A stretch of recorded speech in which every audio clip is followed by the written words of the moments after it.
তৈরি করা একটি সুন্দর বাগানে প্রথম পুরুষ আদম এবং নারী হবা বসবাস করত। কিন্তু শয়তান ছল চাতুরির মাধ্যমে সাপ সেজে আদম এবং হবাকে প্রলুব্ধ করল। সাপ জিজ্ঞাসা করল, এইসব গাছগুলির থেকে কি ফল খেতে ঈশ্বর তোমাদের বারণ করেছে? হবা উত্তর দিল, শুধু মাঝখানের গাছটির ফল খেতে বারণ করেছে। যদি খাই তাহলে মারা যাব।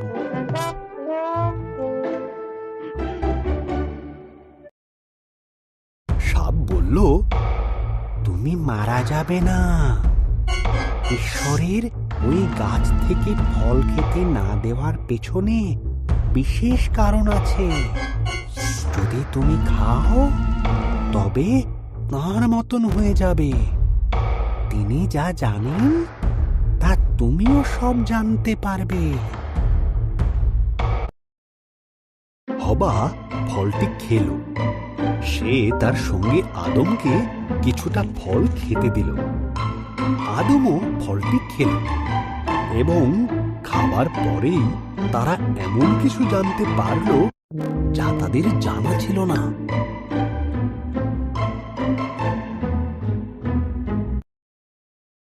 একটি বিষয় তারা জানতে পারল যে তারা উলঙ্গ ছিল। তারা পাতার বস্ত্র তৈরি করে নিজেদের লজ্জা ঢাকল। তারা আগে কোনোদিন ভয় বা লজ্জা পায়নি।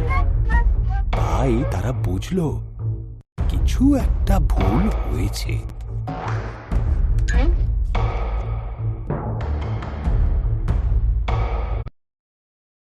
ঈশ্বর ডাকলেন, আদম, হবা।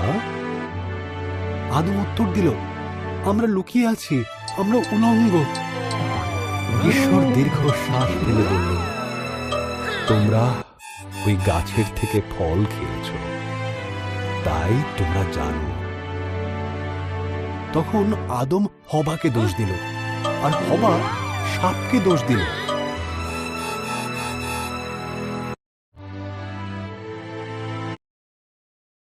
ঈশ্বর বললেন, সাপ, তুমি বুকে ভর দিয়ে চলবে। এক নারীর পুত্র সন্তান তোমাকে পরাজিত করবে। হবা, তুমি কষ্টের সাথে সন্তানের জন্ম দেবে। আদম, তোমাকে খাবার সংগ্রহের জন্য অনেক কষ্ট করতে হবে।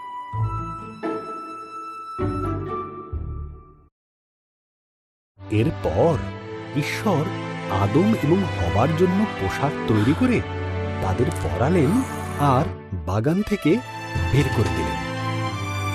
ঈশ্বর এক স্বর্গদূতকে জ্বলন্ত তলোয়ার হাতে দিয়ে সেখানে রাখলেন, যাতে তারা আর ফিরে আসতে না পারে।